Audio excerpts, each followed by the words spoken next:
के साथ मिल गया। सपोज़ ये आपके पास जो हाइड्रोजन का एटम हो गया, अब ये किसी छोटे हाइड्रोजन से ही मिल जाएगा। अब इसका साइज़ देखिए चेंज आ गया, यानी एटम का सेम एटम का साइज़ चेंज हो सकता है उसके मुख्तलिफ कॉम्बिनेशंस की बुनियाद पर। क्या है, वो किसी बड़े एलिमेंट से मिल रहा है या वो किसी छोटे से कंबाइन हो रहा है।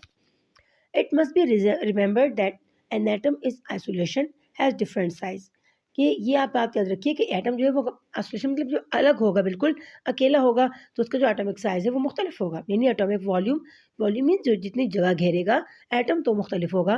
Then when it is in combination with other atom, उससे जब वो किसी और के साथ एक और एटम बनाएगा मिलकर। यानी स्टूडेंट्स ये बात तो अंडरस्टूड है, अगर एक एटम अलोन है तो उसका जो एटॉमिक साइज़ है वो डिफरेंट होगा। अब जब वो किसी और के साथ मिलकर कॉम्बिनेशन बनाएगा तो उसका एटॉमिक साइज़ ऑब्वियसली इंक्रीज़ हो जाएगा। तो atomic size of an atom is expressed in term of